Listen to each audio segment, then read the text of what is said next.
bien, pues el Señor nos permite tener este tiempo nuevamente, el privilegio de poder compartir su palabra con ustedes. Y como siempre lo digo y como se ha mencionado muchas veces, y aunque parezca disco rayado, ¿verdad? Pero siempre es un privilegio estar aquí y sobre todo que el Señor nos habla a nosotros primero, que tenemos el mensaje, nos confronta y el Señor nos reta a vivir lo que predicamos. Y que el Señor esta mañana me permita compartirles, transmitirles su voluntad para nuestras vidas. Amén. Muy bien, pues esta mañana vamos a iniciar un capítulo nuevo. Se recuerda que la semana pasada terminamos con el capítulo 8 del libro a la carta a los Romanos. Amén. Y en esta ocasión vamos a poder compartir el inicio de este capítulo, que es el capítulo 9, por lo que me gustaría que me acompañen por favor a la palabra en el capítulo 9 de la carta a los Romanos, y vamos a leer del versículo 1 al versículo 5. ¿Está conmigo? Sí. ¿Ya tienen todas sus Biblias listas? Gracias, hermano. Muchas gracias, hermano. ¿Listos? Biblias electrónicas, Biblias físicas. Gloria a Dios. Dice la palabra en el versículo 1 del capítulo 9: verdad digo en Cristo, no miento, y mi conciencia me da testimonio en el Espíritu Santo, que tengo gran tristeza y continuo dolor en mi corazón, porque desearía yo mismo ser anatema, separado de Cristo por amor a mis hermanos, a los que son mis parientes según la carne, que son israelitas, de los cuales son la adopción, la gloria, el pacto, la promulgación de la ley, el culto y las promesas, de quien son los patriarcas y de los cuales, según la carne, vino Cristo.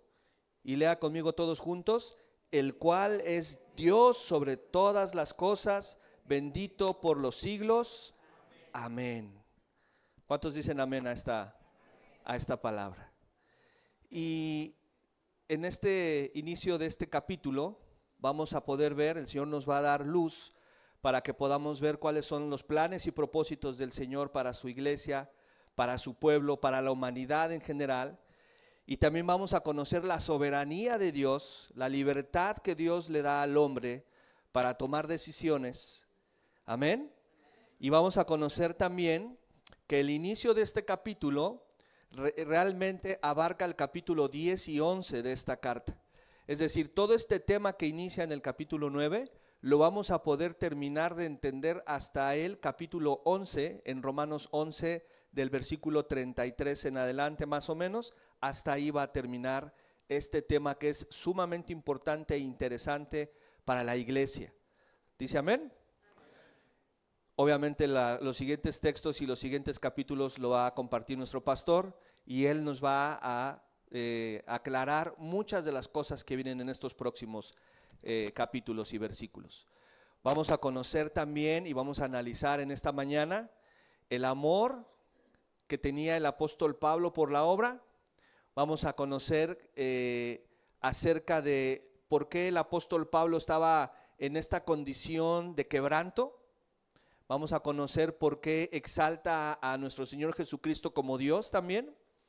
Y el Señor, el Espíritu Santo, nos permita que tengamos luz para saber cuál es el pueblo de Dios en la antigüedad, el pueblo de Dios ahora y la iglesia de Dios. ¿Dice amén? Muy bien. Pero algo bien interesante es cómo termina el apóstol el capítulo 8. Y de repente nos permite ver una actitud que parece totalmente contraria a cómo cierra el capítulo 8. El capítulo 8 nos lleva a tener una confianza plena, nos motiva, nos alienta, nos ayuda a recordarnos que nada puede separarnos del amor de Dios. Amén. Y nos deja súper motivados el apóstol, nos deja súper confiados en el Señor, pero inmediatamente en el capítulo 9 vemos una actitud diferente de quebranto, de preocupación. Entonces, pero si estaba diciendo el Señor que el apóstol Pablo, a través del Espíritu Santo, que el Señor en él todo lo podemos, ¿por qué ahora presenta esta actitud? Y es lo que vamos a analizar, y realmente no es que se contradiga el apóstol, sino que nos está llevando a entender para qué es lo que Dios dijo en el capítulo 8, en el último versículo, para qué sirve eso. ¿Está conmigo? Así que vamos a leer el último versículo del capítulo 8, los últimos versículos. Vaya conmigo por favor ahí a 8:37, por favor, si es tan amable.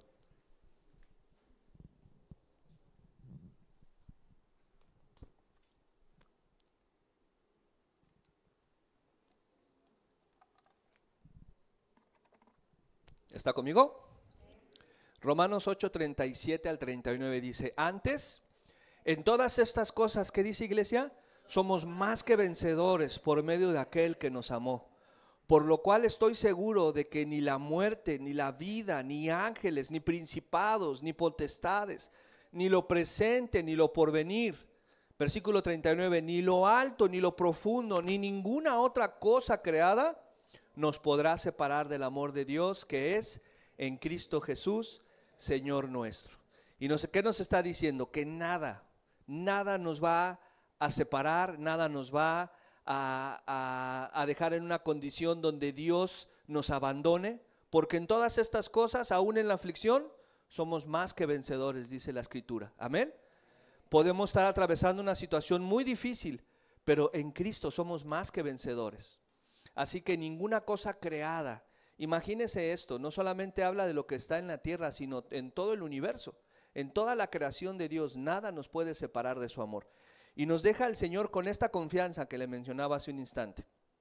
Nos deja con esto, pero vemos en el versículo que inicia, en el capítulo que inicia, que el apóstol se encuentra ahora quebrantado. Y usted sabe que la Biblia ahora está dividida por capítulos, por versículos, pero era una carta completa a los romanos, o sea, se escribió en el mismo tiempo. Entonces, ¿por qué pasa de una actitud totalmente de seguridad, de convencimiento? ¿Por qué ahora pasa a una actitud de quebranto? E inclusive dice el apóstol que está dispuesto a que su vida sea anatema con tal de que él pudiera ver, como lo leímos en los versículos del capítulo 9, a sus compatriotas llevados a la salvación. ¿Está conmigo? Sí. En algunas ocasiones se ha pensado que esta parte que dice a mis hermanos, los que son mis parientes, algunos han creído que se refiere a su familia personal y quizás podría ser que haya habido uno de ellos dentro de estas personas a las que se refiere, pero en realidad el contexto se refiere a sus compatriotas, los israelitas. Se refiere al pueblo de Dios, Israel. ¿Está conmigo? No específicamente a su mamá, a su papá o a sus hermanos, sino al pueblo de Dios. Y vamos a analizar versículo a versículo, estos 5 versículos, qué es lo que el Señor quiere hablar a nuestras vidas y qué es lo que el Señor habló a la iglesia en tiempos del apóstol Pablo. Dice el versículo 1, verdad digo en Cristo, no miento, y mi conciencia me da testimonio ¿en quién, iglesia? En el Espíritu Santo. Y el apóstol empieza con una declaración personal. Está hablando acerca de cómo se encuentra él en ese momento, qué es lo que él va a declarar y cuál es la condición de su corazón. Dice, estoy hablando la verdad a través de Cristo, es lo que quiere decir el Señor. Y si estoy en Cristo, si vivo en Cristo, no puedo hablar otra cosa que no sea la verdad, ¿verdad? Ahora sí que verdad. ¿Por qué? Porque si Cristo vive en mí, no puedo estar mintiendo deliberadamente y engañando al pueblo, o engañando a la iglesia, o engañando a alguien, si yo estoy viviendo en la mentira. Y si fuera así, Dios lo va a sacar a la luz. Tarde o temprano, cuando alguien vive en una mentira, tarde o temprano, el Señor saca a la luz todas las cosas. Y insiste el apóstol, dice, no miento. Y además usa al Espíritu Santo como testigo, como respaldo, para todavía garantizar que lo que está diciendo verdaderamente es real, es verdad. Es decir, en resumen, le está dando un énfasis muy fuerte a lo que va a decir, que es lo que realmente sienta. ¿Está de acuerdo? Muy bien. Ahora, hay una aplicación aquí para nuestras vidas. Cuando nosotros vivimos nuestro día a día y queremos que alguien realmente nos crea lo que estamos diciendo, suceden varias cosas. Primero, debemos de pensar si el Espíritu Santo me está respaldando en lo que estoy diciendo. Si lo que estoy diciendo a lo mejor es la verdad, pero lleva una intención que puede lastimar a alguien, que puede lastimar a quien me está escuchando, ya sea mi esposa, mi esposo, mis hijos, alguien en el trabajo, realmente puede ser la verdad, pero puede ser algo que está lastimando a esa persona. Y no quiere decir que ocultemos la verdad, sino cuál es la intención de esa verdad. Muy simple, pongo un ejemplo. Imagínense que una persona le dice a su compañero de trabajo o a su compañera de trabajo que su esposo o su esposa le está siendo infiel. ¿Esa verdad va a lastimar a esa persona? Y te lo digo porque somos amigos o somos amigas. O te lo digo porque si no te lo digo yo, ¿quién más te lo va a decir? Pero realmente, ¿cuál es la intención con la que se lo dicen? ¿Y cómo se lo dicen? O de otra manera, cuando queremos que alguien nos crea, y por ahí todavía hay algunos cristianos que juran, mira, por esta te lo juro, por esta te lo juro. ¿Es necesario que hagas esta expresión, que jures de esa manera o que yo lo haga para que alguien nos crea? No, si Cristo está en mí, si hay un testimonio, si mi vida se conduce siempre con honestidad, con transparencia, la persona que me está escuchando va a creer que lo que le estoy diciendo es verdad. Ahora, el apóstol Pablo, estoy seguro que tenía la credibilidad de las personas a las que se escribió la carta, pero él quería resaltar esta importancia de lo que él sentía. Ahora, nosotros, ¿cómo resaltamos esto? ¿Queremos que alguien nos crea y juramos todavía? ¿O mentimos en lo que decimos? ¿O decimos la verdad a medias? ¿O tengo que decir una mentira pequeñita o una mentira piadosa para que no haya una consecuencia mayor? La mentira es mentira. Y la mentira no le agrada a Dios. Ahora, esto no quiere decir que nosotros no mintamos, porque todos mentimos. De una u otra manera, aunque no lo disfrutemos, aunque no sea lo que ya queremos hacer, en algún momento sale una mentira de nosotros. Pueden pasar años y no habíamos mentido y de repente, híjole, ahí solté una pequeña mentira. Pero Dios conoce el corazón. Pero ¿qué pasa cuando mentimos deliberadamente? Que una mentira lleva a otra y a otra y a otra y después vivimos nuestra vida creyendo que lo que dijimos, que la mentira que hablamos, ya es la verdad y nos cuatrapeamos todos, porque ya no sé ni qué es verdad ni qué es mentira. Y la mentira, querida iglesia, es una de las cosas que desde dentro destruye la vida de la iglesia, destruye la vida de los cristianos, porque el mundo ya, ellos se mueven bajo ese esquema. El mundo miente, miente para todo, para todo. A veces hasta podríamos pensar que las mentiras que le decimos a los bebés no son malas, pero al final es mentira. Pero en Cristo, cuando nosotros mentimos o cuando estamos en la iglesia y mentimos, nuestra vida se va descomponiendo, se va destruyendo. Porque ¿sabe cuál es la consecuencia? Que alejamos al Espíritu Santo de nosotros. Y si alejamos al Espíritu Santo de mentira tras mentira, obviamente nuestra vida se empieza a enfriar. Y usted ya conoce cuál es este proceso de enfriamiento. Empezamos a ver cosas que no debemos, empezamos a escuchar cosas que no debemos, empezamos a decirle bueno a lo malo y malo a lo bueno. Y cuando nos damos cuenta ya estamos bien metidos otra vez en alguna de las cosas de las que ya nos había sacado el Señor. Y esto no sucede en una semana, querida iglesia, sucede en meses, tal vez en un año. Y cuando te das cuenta ya llevas un año que estás mintiéndole a tu esposo, a tu esposa. Te das cuenta que estás reuniéndote con personas que no debías otra vez. Te das cuenta que estás empezando a usar o a consumir cosas que no debías haber consumido. Y todo esto es por la mentira, porque la mentira nos aparta del Señor. Entonces, el contexto de este primer versículo, el apóstol dice, no miento, y sabemos que el testimonio del apóstol es verdad. Pero el Señor me permitía en este versículo ver la magnitud de la importancia que tiene el mentir o el no mentir para el Señor. y cómo lo estamos manejando. Y llévese esto a casa. Jóvenes, jovencitos, ustedes pasan 7, 8 horas en la escuela. Nosotros como padres no los vemos. Y estoy seguro que en esas 7, 8 horas ustedes escuchan todas las majaderías que se pueden escuchar. Y los papás lo sabemos porque tuvimos esa experiencia, fuimos a la escuela también. Y se hablan de cosas que a lo mejor en casa no vas a escuchar nunca. Y tal vez si ya tienes una edad donde se empiece a hablar de la sexualidad, vas a empezar a escuchar cosas que jamás habías escuchado. Pero ¿qué pasa cuando tu papá o tu mamá tiene una relación contigo, quiere tener esa confianza y tú le dices que no es cierto? O si ya te prestaste a eso y estás escuchando y participando de todo eso y en casa te preguntan y dices, no es cierto. No. Todos los demás lo hacen, menos yo. Estamos mintiendo, jóvenes. Y el Señor lo sabe. Y aquí es donde debemos de empezar a comprender y a saber lo delicado que es la mentira para el Señor. ¿Están conmigo?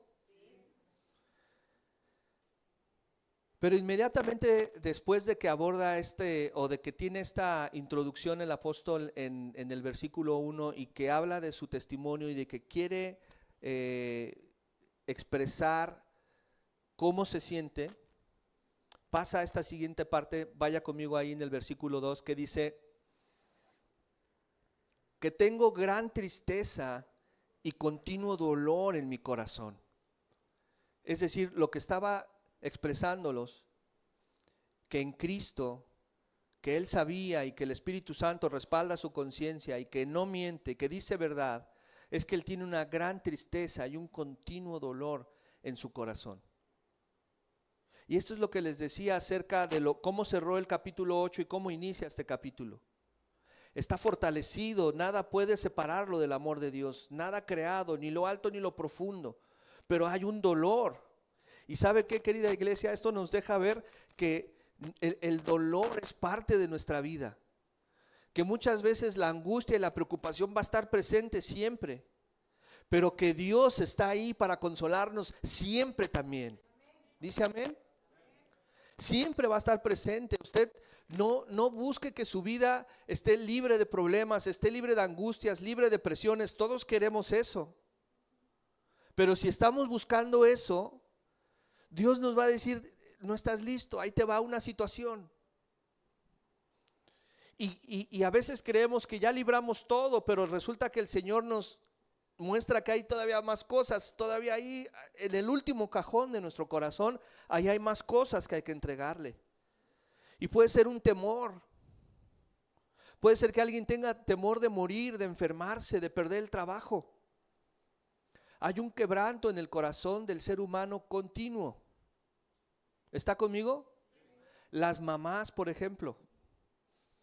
Bueno, también los papás, lo digo por experiencia, pero más creo las mamás tienen una preocupación especial por los hijos, ¿sí o no, mamás? Entonces, nos deja ver el apóstol que a pesar de que él sabe que Cristo nos va siempre a respaldar, va a estar con nosotros, siempre va a haber la posibilidad de vivir una situación difícil, un problema. ¿Dice amén? Entonces, llegar a Cristo no se acaban los problemas, ¿eh? Llegar a Cristo no es vivir la vida ya como si todo fuera color de rosa, todo lo contrario. La diferencia, y lo hemos dicho muchas veces aquí, es que Él está con nosotros. En el mundo tendrán aflicciones, mas confiad, porque yo he vencido al mundo. Pero ¿qué es lo que tenía en esta ocasión al apóstol Pablo afligido? Y hemos de situarnos en el año que se escribió la carta, más o menos en el año 55, 58 después de Cristo. Y el fruto de los viajes misioneros del apóstol Pablo ya había rendido, valga la redundancia, fruto alrededor del Asia Menor. Y mucha gente se estaba convirtiendo al Señor. Muchos gentiles se estaban convirtiendo a Cristo, inclusive los judíos, pero había muchos judíos que rechazaban al Señor. Había muchos judíos que decían, no, Él no es el Mesías, sobre todo de la secta de lo sabemos, de los fariseos, de los saduceos, de los escribas. Amén. Mucha gente lo estaba rechazando. Y eso es lo que le dolía a Pablo, sus compatriotas. Cómo teniendo la verdad, cómo habiendo sido un pueblo escogido, cómo habiendo sido elegidos por Dios como su pueblo en la antigüedad, cómo no podían tener la vista hacia el cielo y entender que Jesús es el Señor. Y lo que le estaba causando ese dolor es que su pueblo no estaba aceptando a Jesús como Señor y Salvador, que Él no era el Mesías. Y la iglesia crecía y Él se gozaba, lo vemos en sus cartas. Por quienes tengo dolores de parto, dice también en sus cartas, ¿verdad? Por las iglesias. Pero ¿qué pasaba con sus compatriotas? No querían arrepentirse y no querían confesar su fe en Cristo. Y esto le dolía, querida iglesia. Y aquí hay otra aplicación para nuestras vidas. ¿Nos duele cuando la gente no se convierte? ¿Nos duele ver al mundo así? ¿Nos duele ver a nuestros familiares, hermanos, padres, sobrinos, primos, amigos, colegas de trabajo? ¿Nos duele o los vemos como los del mundo? Y nosotros nos sentimos como apartados. ¿Sabe que ese era el sentimiento que había en esa época? Pero al contrario, los fariseos se sentían los elegidos y los apartados y veían a todo mundo como inmundos. A los samaritanos inclusive les decían perrillos. Y ellos decían tener toda la verdad y todo lo demás no podía estar cerca de ellos porque los contaminaba. A veces la iglesia se aparta tanto que se encierra en su propio círculo y no sabe qué está sucediendo afuera o cómo está viviendo la gente, la familia. Pablo hablaba específicamente de sus compatriotas, pero estoy seguro que nosotros tenemos mucha familia a la que quisiéramos que viviera una vida piadosa en Cristo Jesús. ¿Cuántos dicen amén? ¿Conoce a alguien en su familia o en su círculo social que a usted le gustaría que lo ame y que lo aprecie y que le gustaría que se convirtiera a Cristo? Estoy seguro que sí. Pero ¿nos duele eso, querida iglesia? ¿O solamente estamos conscientes de eso? Que le comparta al pastor, pues él es el pastor. Él sabe cómo compartirle. O el hermano que ya tiene más experiencia. O que le comparta a alguien, Señor, envíale a alguien, Señor, que tú, Señor, tienes todo el poder para enviarle a alguien que le comparte. ¿Y qué pasa si el Señor te dice, te quiero enviar a ti? Tócale la puerta al vecino. No, ese vecino es terrible. Me va a correr. Mejor envíale, Señor, a alguien con más carácter. Así le decía Moisés al Señor, ¿verdad? Usa a mi hermano Aarón, yo ni siquiera sé hablar, Señor. Pero si realmente, querida iglesia, tenemos un amor por la obra, por el perdido, por aquel que llegó, que conoció y que luego se extravió, tenemos que manifestarlo. Tenemos que orar. ¿Está conmigo? Tenemos que pedirle al Señor, clamar al Señor por esas personas. No que saquemos gente de otras iglesias, ese no es el evangelio, sino que le compartamos a la gente que no tiene temor de Dios. Pero ¿cómo lo voy a hacer, hermano? No tengo yo esa capacidad, no sé cómo, con tu testimonio. Si no eres elocuente, si no tienes las palabras, si no has memorizado los textos bíblicos, demuéstrale con tu vida que Cristo habita en ti. Y el Señor va a poner esas palabras en tus labios. ¿Está conmigo? Y en este mismo versículo, querida iglesia, pero en la parte B, dice el apóstol, desearía yo mismo ser anatema. Imagínese el nivel en el que él estaba comprometido, dispuesto, lo que estaba dispuesto a hacer con tal de que sus compatriotas conocieran la verdad y aceptaran a Jesús. Ser anatema. ¿Qué es esta palabra anatema? Esta palabra del griego que se escribe y se pronuncia muy parecido como está en español es anátema. Es una palabra que está compuesta de dos palabras. La primera palabra es ana y la segunda palabra es hacia arriba. La primera palabra es ana, se escribe exactamente igual, y la segunda palabra hacia arriba se pronuncia tithemi. Y estas dos palabras juntas se pronuncian anatema. ¿Y qué significa esto? Significa poner hacia arriba, colocar algo hacia arriba. Entonces imagínense esta figura. Tomar algo y ponerlo hacia arriba.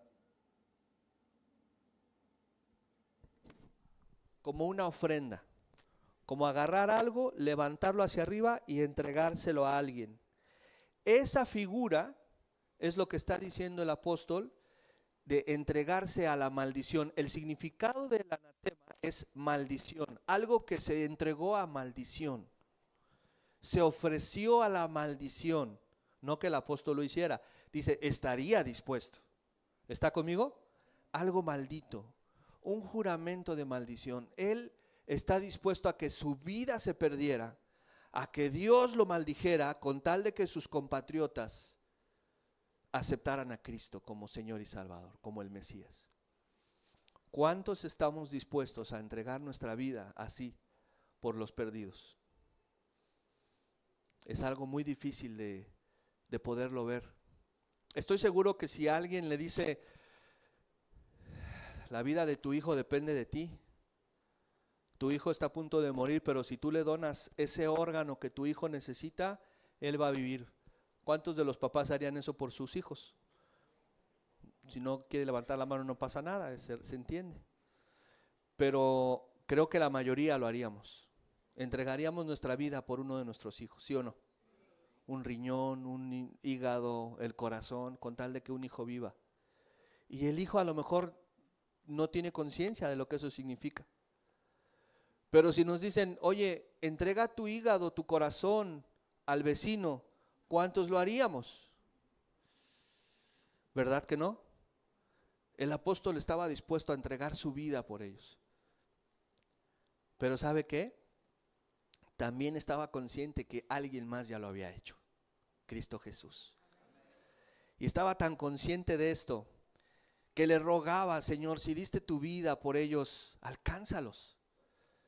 Alcánzalos, Señor. Que ellos puedan abrir sus ojos, su entendimiento a la persona de Cristo. Y esto generaba ese profundo dolor en el corazón del Señor. Y él estaba, su misión, la instrucción que había recibido de los apóstoles es que él llevara el evangelio a los gentiles. Y había tenido éxito compartiendo alrededor del Asia Menor. Él había visto el fruto de las iglesias, había plantado iglesias, las había visto crecer, tener problemas, pero multiplicarse, lo había visto. Pero no podía dejar de ver a sus compatriotas atrás.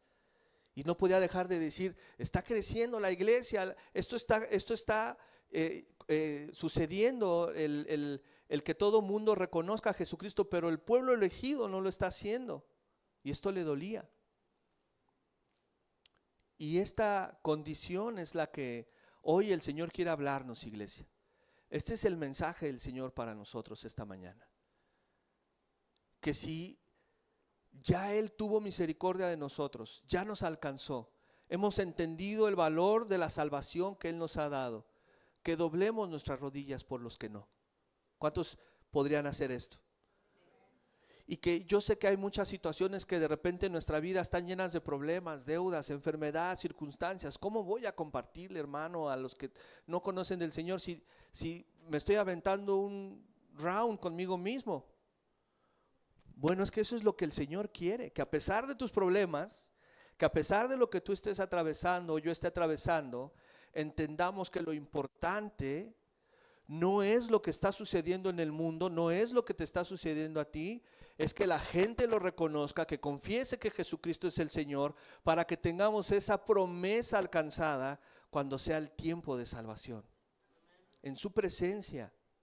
Amén. Porque el cielo y la tierra pasarán, iglesia, pero su palabra no pasará. Y su palabra es la promesa. ¿Dice amén? Yo sé que es difícil Pero créame que hay gente que la tiene más difícil que nosotros. Veía el día de ayer a un joven entre sus 18 y 22 años con muletas, con una discapacidad en sus pies, con unos zapatos todos desgastados, sus piecitos volteados, seguramente de nacimiento, arrastrando sus pies, pidiendo una moneda. Yo creo que él la tiene más difícil que yo. Y el Señor lo ama como me ama a mí, como le ama a usted. No sé si él ha confesado a Cristo, pero Dios lo ama y no quiere que se pierda. Porque esto es lo que dice la Escritura, ¿verdad? Sino que todos procedan al arrepentimiento. Y nosotros podemos ser ese medio.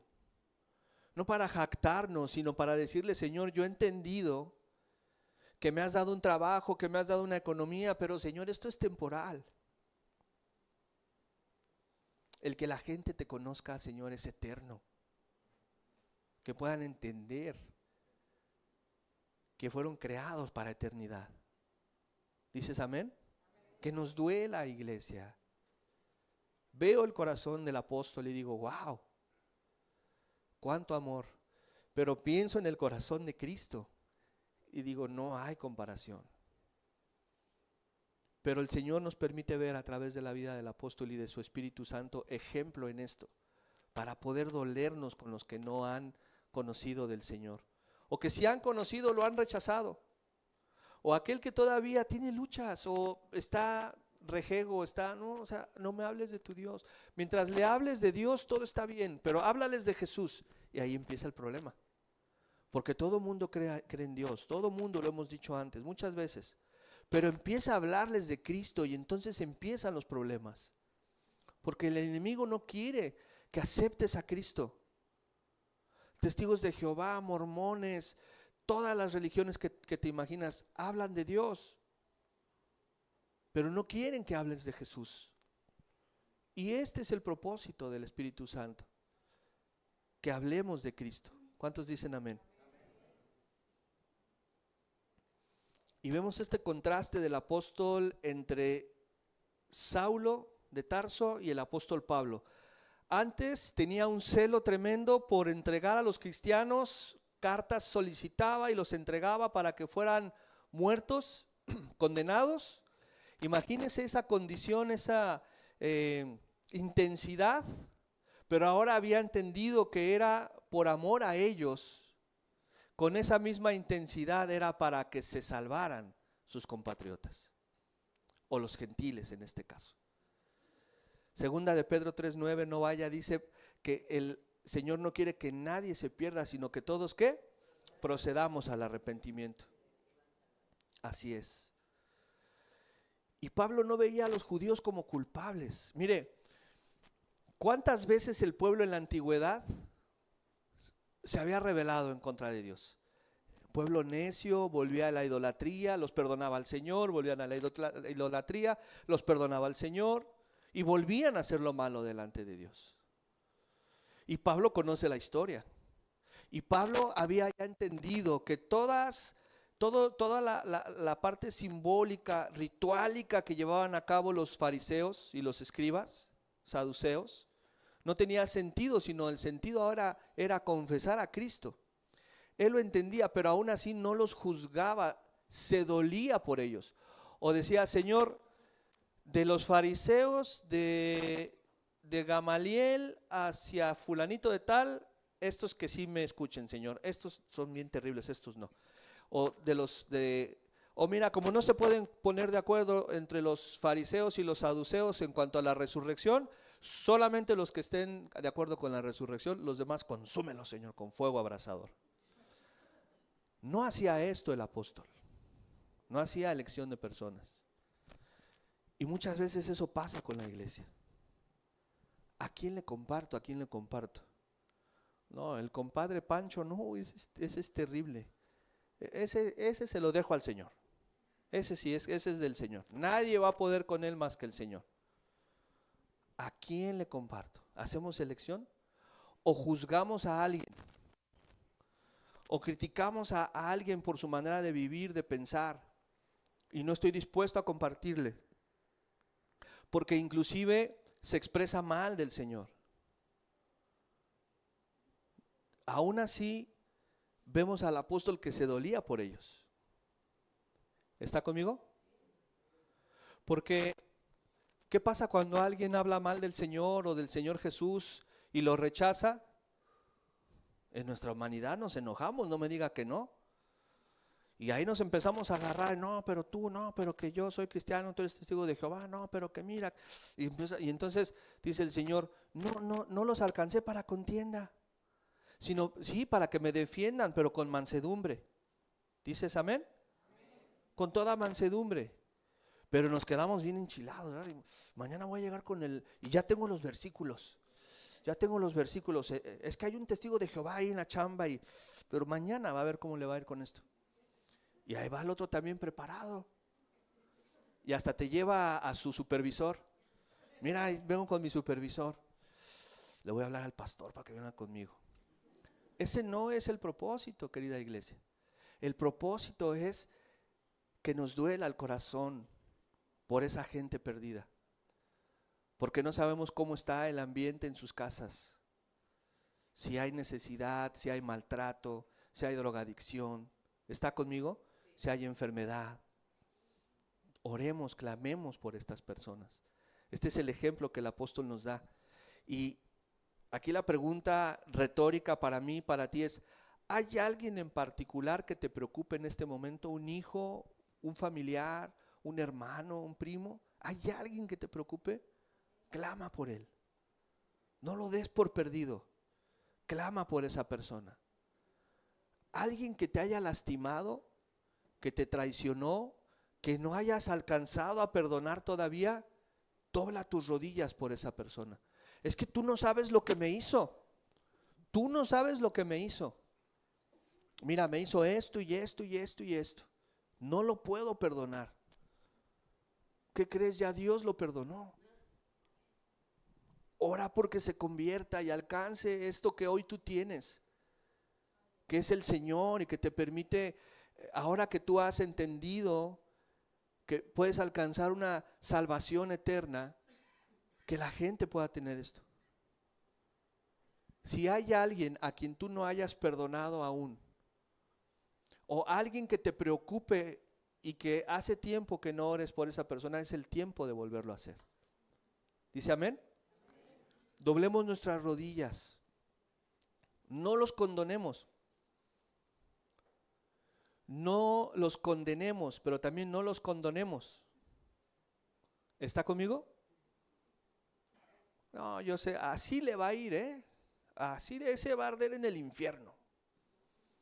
Oye, que ya supiste que el Puff Daddy en el infierno va a arder ese hombre.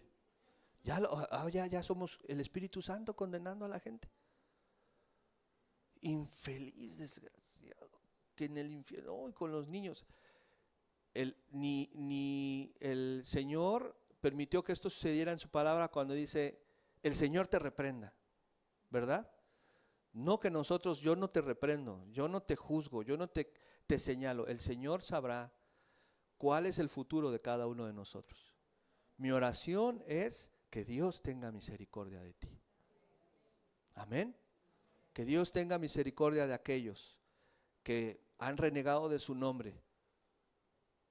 Y sobre todo, querida iglesia, en esta mañana lo que nos está recordando el Señor es que hay un trabajo que hacer en la gran comisión. Ese es el propósito, querida iglesia. Hay un trabajo que hacer, la gran comisión. Esa es una de las razones por las que el Señor nos alcanzó y nos llamó. No para engordarnos, para recibir, solamente para alcanzar al perdido. ¿Dice amén? ¿Y cómo reaccionamos entonces? Otro ejemplo hermoso que nos permite la Escritura ver es el caso de Moisés en Éxodo 32, 31. Vaya conmigo para que podamos ver esta porción de la Escritura.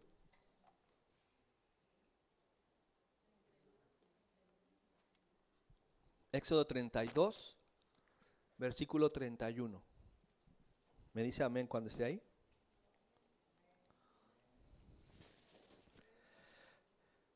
Dice la palabra, entonces volvió Moisés a Jehová y dijo, te ruego pues este pueblo ha cometido un gran pecado, porque se hicieron dioses de oro. Que perdones ahora su pecado, y si no, ¿qué dice, iglesia? Ráeme ahora de tu libro que has escrito. Moisés estaba dispuesto también a entregar su vida si Dios no los perdonaba. En la mañana orábamos por eso. El pueblo se desesperó porque Moisés no bajaba de estar en la presencia del Señor. El pueblo se desespera y hacen un becerro de oro. Y habían blasfemado y ya estaban ahí en desacuerdo porque los había sacado y no tenían un alimento digno. Y Moisés, que había estado en la presencia del Señor, que había entendido esto, le dice al Señor: Señor, híjole, perdónalos, Señor, perdónalos. Y si tu voluntad, tu soberanía no los va a perdonar, entonces, Señor, también a mí destrúyeme y bórrame del libro que escribiste, Señor. Imagínense el amor de Moisés por un pueblo idólatra, por un pueblo que no había sabido ni esperar un mes, cuando ya estaban haciendo un becerro de oro. ¿Y qué pasa cuando no nos contesta el Señor pronto? Hermano, tuve que llevar al niño a que le pasen el huevo porque no sanaba. Es verdad, iglesia, lo hemos escuchado. Oye, hermano, pero tú sabes que es que no sanaba al niño y le pasamos el huevo. ¿Y sabe qué, iglesia? Que depositamos nuestra confianza en tantas cosas, en la economía, en los consejos de la tía Chona. Dice la tía Chona que le des jarabe de ajolote. Imagínense. Dios es soberano y nos ha dado su palabra para confiar en ella. ¿Cuántos dicen amén? Y tampoco estamos ajenos a que tenemos que tomar medicamentos, ser atendidos. Pero, Señor, que el medicamento cause efecto para lo que tú lo creaste, Señor. Tú creaste este medicamento a través del hombre, pero le diste sabiduría al hombre para crearlo, que este medicamento haga su efecto, Señor, para lo que fue creado. Que sane a mi hijo, que sane a mi esposo, pero que se haga tu voluntad. ¿Cuántos dicen amén? Que se haga tu voluntad, Señor. Porque no sabemos también el Señor con qué esté tratando, ¿verdad? Si está tratando con enfermedad para alguna situación en la que, el Señor está tratando conmigo en esto, en la enfermedad. Haz tu voluntad, Señor. Mi deseo es que me sane, Señor, pero también haz tu voluntad. Muéstrame por qué y para qué está sucediendo esto. No, Señor, ¿por qué yo, Señor? Y yo decía la vez pasada que me tocó compartir, ¿por qué tú no? Pregúntate por qué tú no, porque van a surgir las respuestas. Señor, por esto y esto y esto y esto, entonces. ¿Está conmigo? Porque abriste una página que no debías. Porque viste un programa que no debías. Porque hablaste cosas que no debías. Porque no has vivido piadosamente como debías. Por eso, dice el Señor. Y no estoy profetizando, no vaya a tomarlo así de así dice el Señor. No estoy diciendo eso, estamos ejemplificando esto. ¿Dice amén? Moisés estaba dispuesto a dar su vida también, como el apóstol Pablo.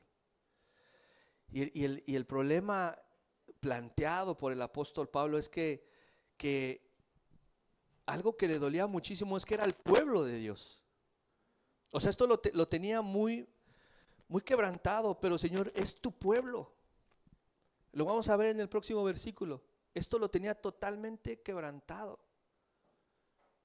¿Cómo puede ser que el pueblo no acepte? Vaya conmigo al versículo siguiente. Versículo 4 y 5. Dice que son israelitas. Viene leyendo el versículo anterior, ¿verdad? Vamos a leer el 4, el 3 nuevamente para que podamos enlazar esto. Dice, porque desearía yo mismo ser anatema, separado de Cristo por amor a mis hermanos, a los que son mis parientes según la carne. Ahora sí, versículo 4, lea conmigo, que son israelitas, de los cuales son la adopción, la gloria, el pacto, la promulgación de la ley, el culto y las promesas, de quienes son los patriarcas y de los cuales según la carne vino Cristo, el cual es Dios sobre todas las cosas, bendito por los siglos. Amén. Y vemos 8, vamos a llamarlo 8 privilegios que el Señor le había dado a su pueblo. Y los vemos prácticamente enumerados, estos privilegios. Israel fue escogido, todos quizás lo hemos leído. El pueblo de Israel fue el pueblo que Dios escogió como su pueblo para hacer la diferencia entre los pueblos de alrededor que eran paganos e idólatras. Él escoge a Israel, Él decide que ese es su pueblo. Y en esta elección el Señor estableció una serie de normas, de rituales, de liturgias que el pueblo debía llevar a cabo. Esto lo podemos leer con más amplitud en el libro de Levítico. Y vamos a ver toda la parte ceremoniosa que el libro de Levítico nos permite conocer. No en esta ocasión, por supuesto, pero se refería a eso. Y entonces vamos rápidamente a analizar, por el tiempo, esperemos que el tiempo nos permita analizar cada uno de estos 8 privilegios, pero rápidamente el primero es que son israelitas, es decir, el pueblo elegido por Dios. ¿Está conmigo?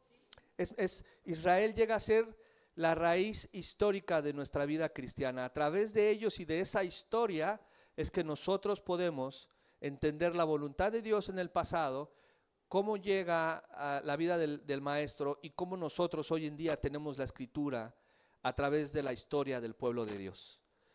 Entonces es sumamente importante el pueblo de Dios. Las 12 tribus, ¿se recuerda? Muy bien. No puedo detenerme a hablar más de ese tema porque es un tema muy, muy amplio, pero era un pueblo especial en el cual el Señor prácticamente desde que salen de Egipto hasta la vida de Moisés, perdónenme, desde José, que salen de la casa de Jacob y llegan sus hermanos, hasta la vida de Moisés, todo el Señor fue en estos 400 años haciendo su plan y propósito para formar esta nación. O sea, imagínense, no es como que dijo el Señor, a ver, ¿a quién voy a escoger? Están los filisteos, no. Él formó el pueblo desde Jacob, desde Abraham, desde Isaac, José, hasta las 12 tribus. ¿Amén? Perfecto. Número 2 dice la adopción. Esta palabra griega adopción, del griego huidoisea, que significa adopción o colocar como hijo, y que esto tiene que ver con el propósito de Dios, de qué importancia le dio al pueblo, qué valor le dio al pueblo. O sea, imagínense que una familia que por alguna razón no puede tener hijos, o que tiene otros hijos, pero decide adoptar a alguien y le da su apellido y lo adopta como hijo, y ahora ante la ley es su responsabilidad, ¿verdad? Porque tiene que mantenerlo, darle estudios, ayudarlo, pero también le da un apellido, y ese apellido es una identidad ahora. La personita ya tiene una identidad. Bueno, Dios le da esa identidad al pueblo de Israel, y esa identidad el Señor le da una suma importancia a esta adopción. Y mire lo que dice Éxodo 4:22, no vaya, yo se lo leo. Dice, Jehová ha dicho así, Israel es mi hijo, mi primogénito. Entonces hay un gran valor de este pueblo para Dios. Esta adopción es, el Señor los apartó para Él, para cumplir su propósito. ¿Está conmigo? Entonces imagínense, eran israelitas, ya el Señor los había escogido, ahora los adopta como hijos. Esta adopción es una adopción obviamente de la nación, pero también individual, para aquellos que verdaderamente tenían una relación con Dios. ¿Está conmigo? Entonces, esta adopción significaba que era un pueblo separado, importante para el Señor. En Oseas 11:1 les dijo, cuando Israel era muchacho, yo le amé y de Egipto llamé a mi hijo. Y hay muchos textos bíblicos donde el Señor hace esta alusión al pueblo de Dios como su hijo, como alguien al quien Él escogió. Es una adopción nacional. Mire lo que dice Primera de Pedro 2:9. Aquí le voy a pedir que me acompañe para leer ahora lo que Dios ha hecho con nosotros.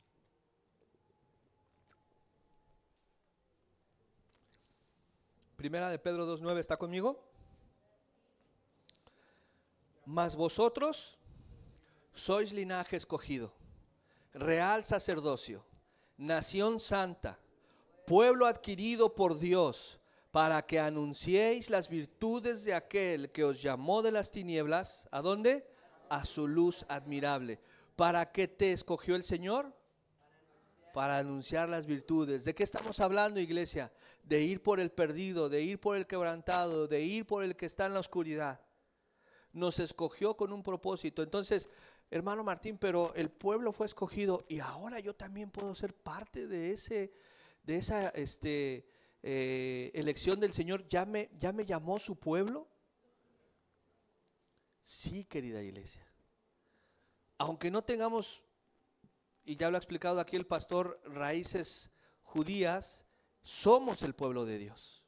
Él nos escogió, Él nos llamó, Él tuvo en su corazón el crearnos y el habernos permitido elegirlo.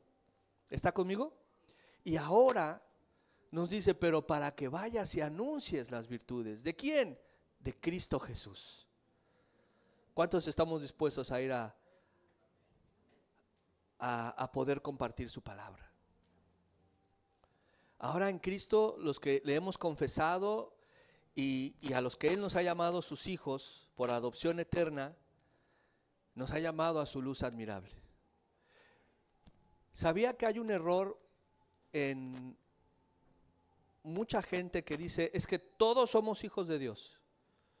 Cualquier religión, no, todos somos hermanos, todos somos hijos de Dios. No es lo que dice la Escritura. La Escritura lo que dice es, a quienes le han confesado, nos dio la oportunidad de ser llamados hijos de Dios. ¿Quién le ha confesado? El que confiesa con sus labios, por supuesto, pero no solamente es la confesión como si eso tuviera un poder especial, un amuleto y toca la piedra y ya eres salvo. No, es una confesión que va acompañado de una vida entera de testimonio y de vivir en santidad para el Señor. Eso es la iglesia. Y entonces en esta confesión y en esta adopción de parte del Señor para su iglesia, tenemos este hermoso regalo de tenerlo a Él, al Señor. Y que no nos quedemos con eso, sino que podamos alcanzar a aquellos de manera responsable, de manera correcta, poder compartir quién es el Señor. ¿Dice amén? Número 3, la gloria. Esta gloria se refiere no a que el pueblo judío tenía la gloria en ellos, no, se refiere a la gloria de Dios, lo que ya Dios había manifestado, lo que Dios permitió que sucediera en el monte Sinaí con Moisés, por ejemplo. Lo que hablábamos en la mañana en la oración cuando la nube descendió, a esa gloria se refiere el Señor. Se refiere cuando en el monte Carmelo, cuando Elías le dice y que ore y que el Señor envíe fuego del cielo y el Señor lo hace y sucede. A esa gloria, o sea, es decir, el pueblo de Dios judío, Israel, no judío, el pueblo de Dios, los israelitas, porque todavía no existía la religión judía en ese tiempo, los israelitas habían sido testigos de la gloria de Dios, lo tenían ellos. ¿Cuántas veces has sido tú, iglesia, testigo de lo que Dios ha hecho en tu vida o en alguien a tu lado? ¿Alguna vez te ha sanado el Señor? ¿Alguna vez te ha sacado de un problema? ¿Te ha librado de un accidente? ¿Te ha librado de un tema económico? ¿Te ha librado, ha traído a tus hijos a casa? Estos son los milagros de Dios.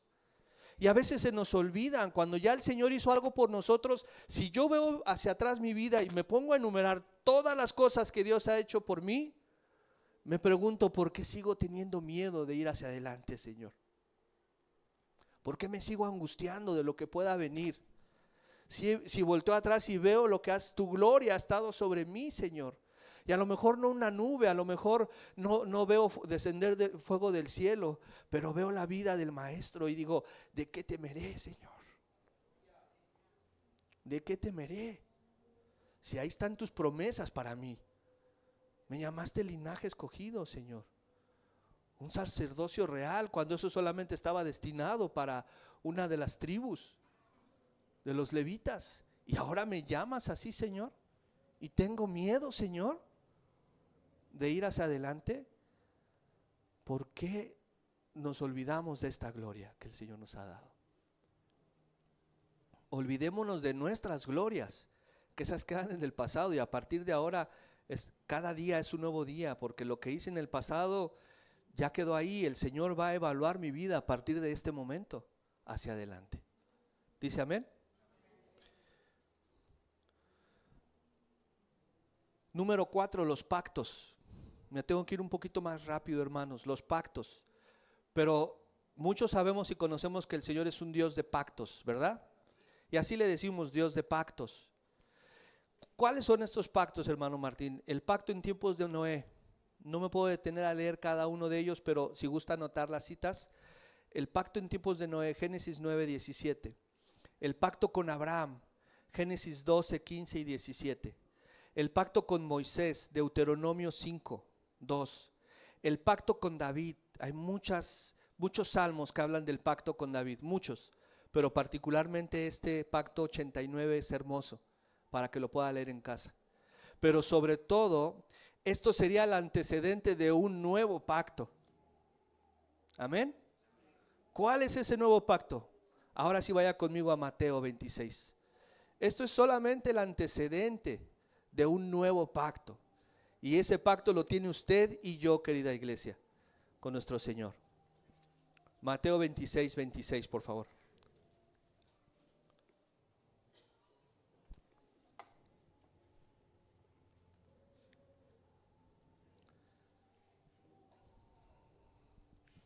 Cuando esté ahí me dice amén. Mateo 26:26 al 28 dice: y mientras comían, tomó Jesús el pan y bendijo y lo partió y dio a sus discípulos y dijo: tomad, comed, esto es mi cuerpo. Y tomando la copa y habiendo dado gracias, les dijo diciendo: bebed de ella todos, porque esto es mi sangre del, ¿qué dice? Del nuevo pacto, que por muchos es derramada para remisión de los pecados. ¿Cuántos pueden darle un aplauso al Señor por la remisión de sus pecados? Por la remisión de nuestros pecados, iglesia. Un nuevo pacto en Cristo Jesús. Si bien nosotros no tenemos, a lo mejor no fuimos parte de esos pactos, pero hoy tenemos el nuevo pacto en Cristo. Y dio su vida. ¿Sabe qué costó el que usted tenga ese pacto? Su vida. Que su sangre fue derramada, lo dice el Señor. No tomemos por poco este pacto, querida iglesia. Nuestra vida en Cristo no es una religión. Cristo murió por mí, me perdonó, yo tengo que vivir piadosamente. Es valorar lo que el Señor hizo. Imagínense esa noche alrededor de sus apóstoles. Imagínense lo que Él estaba sintiendo esa noche que iba a ser apresado. Imagínense diciendo: este es el pan, esta es mi sangre, que será derramada por muchos, por remisión de sus pecados, es decir, por mí y por usted. El pueblo judío tenía el pacto, los pactos antiguos, pero no querían aceptar el nuevo pacto. Y detrás de estas garantías, querida iglesia, detrás de estas bendiciones, vemos el propósito centrado en el Señor ahora. Vemos que todo esto sirvió para que el pueblo de Dios se diera cuenta de la importancia de estos pactos, pero ahora, ¿qué representaba el pacto en Cristo? Y no querían verlo, o sea, estaban cegados espiritualmente. No querían reconocerlo. Y esto nuevamente es lo que movía el corazón del apóstol. Número 5, la promulgación de la ley. Tenían entonces que eran israelitas, que habían sido adoptados, dice amén, que habían visto la gloria de Dios, que tenían los pactos, y ahora la promulgación de la ley, es decir, que ellos podían hablar de la ley. Y mire, los 10 mandamientos, directa o indirectamente, han afectado a todas las naciones. Si usted lee los 10 mandamientos, es la base de un orden no solamente espiritual, sino civil también. No matarás, no robarás, no desearás a la mujer de tu prójimo. ¿Está conmigo? Es decir, impactó al mundo. Aunque el mundo hoy no lo reconozca, el mundo fue impactado por los 10 mandamientos. Y entonces ellos tenían ese hermoso privilegio de promulgar la ley, de ser a quien Dios se la había dado a través de Moisés. Un pueblo que tenía ese privilegio. ¿Y cómo no veían que ya estaba el Mesías con ellos? Que ya estaba Dios entre ellos. A los suyos vino y los suyos no le recibieron. Tremendo, ¿verdad? Le voy a leer Deuteronomio 4:8, no vaya, le leo. Dice, ¿y qué nación grande hay que tenga estatutos y juicios justos como es toda esta ley que yo pongo hoy delante de vosotros? Ninguna. Ninguna tenía esta ley. Ninguna tenía este nivel, y no hablo de por sentirse mejor, sino ese nivel de entendimiento que Dios les había dado. Por eso son los primogénitos. Por eso es mi primogénito Israel, dice el Señor, porque le dio todo el conocimiento para entender la humanidad de cómo debía de conducirse en la sociedad, de manera espiritual, por supuesto, pero aún en la salud, qué debían comer, qué no debían comer, qué debían beber, qué no debían beber. Y si usted lee Levítico, Elías, que hablábamos esto el otro día, si usted lee Levítico, porque usted puede leer Levítico y dice, ay, pero habla de lo mismo todo el tiempo. Y que si cae en el hoyo, y que si tú sacaste a tu burrito y sin querer se cayó en tu hoyo, pues ahora le vas a pagar el burrito al que se le murió, y que si le robas le tienes que pagar el doble, pero si tienes un testigo que dice que no le robó, entonces el que dice que le robó, ahora él tiene que pagar. Es una serie de indicaciones que nos ayuda a entender que el Señor lo hizo para poner un orden a la humanidad, porque el Señor conoce nuestro desorden. Y entonces, dice aquí esta escritura, ¿qué nación grande hay que tenga estatutos y juicios justos, como es toda esta ley que yo pongo delante de vosotros? Ninguna. Estatutos, es decir, leyes, juicios justos, que se juzgara de manera correcta. Hoy, ¿qué hacen los estadounidenses cuando pasa alguien a dar un testimonio como testigo? Le ponen, hace que pongan la mano en la Biblia, ¿verdad? En los juicios. ¿Ha visto las películas que le dice, juras decir la verdad, y ponen la mano en la Biblia? Porque están establecidos por Dios. Aunque el mundo quiera deshacerlo, están establecidos por Dios. Y eso, querida iglesia, no va a ser diferente. ¿Dice amén? Número 6, el culto. Y esto también tiene que ver con toda la parte ceremoniosa que acabo de mencionar hace un ratito, Levítico, pero Éxodo y Levítico nos deja ver toda la parte de toda la ceremonia que se tenía que hacer para llevar una ofrenda al Señor. Si era un corderito, tenía que ser blanco, todo blanquito, que no fuera pintito, todo blanquito de una cierta edad, si era un palomino, si era una ofrenda de harina, cómo debía de ser, cuántas veces tenía que ser remecida en el baldecito con aceite, toda una parte ceremoniosa. No dudo que haya salido por ahí algún desesperado, oye Moisés, pero ¿por qué primero el aceite? Échalo todo junto, bátelo ya, llévalo. Esto fue lo que vio el Señor en Caín. ¿Está conmigo? No le agradó su ofrenda. Pero había todo un ritual, toda una ceremonia que había que llevar a cabo. Y esto era algo muy importante para ellos, porque solamente una de las 12 tribus lo podía llevar a cabo, los levitas. Solamente ellos podían y tenían ese privilegio de poder llevar a cabo esta parte ceremoniosa, para entrar a la presencia del Señor. No puedo detenerme a hablar más de esto acerca del tabernáculo, pero eran quienes tenían acceso en el lugar santo y en el lugar santísimo para recibir el perdón del Señor. Ellos tenían esto. No perdamos el por qué estamos hablando de esto. El culto es porque era otro privilegio que tenían, el acceso a la presencia de Dios en el tabernáculo o en el templo ya. de Salomón. ¿Está conmigo? Y Pablo decía, son israelitas, fueron adoptados, vieron la gloria, recibieron la ley, ¿verdad? Promulgación de la ley. Y ahora el culto también.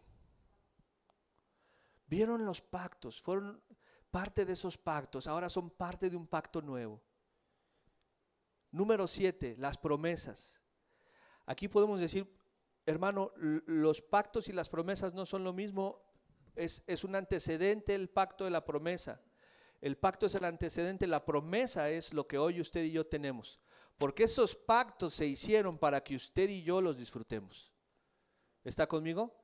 Es el antecedente, es Cristo Jesús. Esos pactos se realizaron para que ahora en Cristo usted y yo seamos más que vencedores por medio de aquel que nos amó y nos llamó a su luz admirable. Y estas promesas primordialmente son mesiánicas, queridos hermanos. Es decir, lo vemos en Cristo, cumplirse en Cristo. ¿Qué dijo el Señor? Yo no vine a abrogar la ley, ¿verdad? Él vino a cumplirla por nosotros. ¿Está con nosotros? Porque si Él no estuviera, hermanos, si Cristo no hubiera venido a dar su vida por nosotros, nosotros tendríamos, si el Señor nos hubiera alcanzado, tendríamos que estar viviendo conforme a la ley. Entonces imagínense aquí, el pastor no hubiera tenido que poner alfombra porque aquí a lo mejor hubieran tenido que traer a los corderitos, a los palominos, tuviéramos que estar viviendo como antes. Pero ahora en Cristo se hizo un único y suficiente sacrificio en Cristo Jesús. Él pagó por todos nosotros. ¿Dice amén? Nuestro más grande y sumo sacerdote, dice la Escritura. Y estas promesas también fueron declaradas a través de los profetas. Isaías 9:6, le leo. Porque un niño nos es nacido, hijo nos es dado, y el principado sobre hombro, y se llamará, ¿qué dice? Su nombre admirable, consejero, Dios fuerte, Padre eterno, príncipe de paz. ¿Cuántos pueden darle un aplauso al Señor por su gracia, su favor, su misericordia? Porque Él nos ha dado esa salvación. Príncipe de paz. Esa paz que Él, dice su palabra, que sobrepasa todo entendimiento. Es la paz que tenemos en Cristo Jesús. Y el privilegio número 8, dice los patriarcas. O sea, que eran del linaje de Abraham, de Isaac y de Jacob. O sea, él decía, imagínense al apóstol Pablo pensando esto, los gentiles ya se convirtieron y ellos que son del linaje de Abraham, de Isaac y de Jacob, no se han convertido. Ellos que vienen de cepa así alta, de alcurnia, no han alcanzado la salvación. Vienen de parte de los patriarcas y no han entendido. Esto me recuerda al hijo pródigo, que le dice, iré a mi padre y le diré, Padre, hazme uno de tus jornaleros. ¿Y qué hizo el papá? Le mandó a poner un anillo. Tenía un apellido, una identidad. ¿Dice amén? Ellos tenían eso, pero no lo estaban tomando en cuenta para entender que de la raíz de David brotaría un vástago. Amén. Nuestro Señor Jesús. Y que Él venía del linaje también de ellos. Y esto lo podemos ver en la genealogía del Señor Jesús. No nos podemos detener por el tiempo, pero puede revisarlo en Mateo y Lucas, la genealogía del Señor. ¿Desde dónde viene el Señor? Y en la parte B de este versículo 5, dice, y de los cuales según la carne vino Cristo, el cual es Dios sobre todas las cosas, bendito por los siglos. Amén. Esta última parte del versículo, iglesia, nos muestra tanto la humanidad del Señor como su deidad. Habla, de ellos viene el Señor Jesús, es linaje de ellos, pero ¿qué creen? Dice el apóstol Pablo, pero es Dios. Y aquí, ¿qué más pruebas necesitamos para entender que el Señor Jesús es Dios por sobre todas las cosas? Él es Dios por sobre todas las cosas. Claramente lo dice aquí la Escritura. Al cual dice, bendito por los siglos. Los patriarcas le dieron linaje humano, pero Dios le dio su deidad, porque en Él habita corporalmente toda la plenitud de la deidad del Padre. ¿Dice amén? Tenía un linaje humano, cierto. Nació del vientre de María, cierto. Pero en Él habita toda la deidad de Dios. Él es Dios todopoderoso. Querida iglesia, y para terminar con estos 8 privilegios que menciona el apóstol sobre sus compatriotas, sobre el pueblo israelí o israelitas, porque hay una diferencia entre el israelí y el israelita, lo explicaremos después. No tendría ningún valor lo que el apóstol está hablando si no existiera este verdadero quebranto en su corazón del dolor que sentía por ellos. Y lo que ahora usted y yo tenemos y estamos conscientes de lo que Dios espera de su iglesia por el perdido. ¿Está conmigo? Si la humanidad hoy no se rinde ante la majestad del Señor, iglesia, todas estas personas están perdidas por una eternidad. Van a estar sin Cristo por una eternidad. No podemos verlos como los del mundo. Tenemos que verlos como alguien a quien Dios ama y que no quiere que nadie se pierda. Oremos, iglesia, para que la obra del Señor Jesús se extienda y que podamos darnos prisa, porque el Señor viene pronto y les hace falta conocer a un Dios vivo y verdadero. ¿Dice amén? Póngase de pie para que podamos orar, para despedirnos.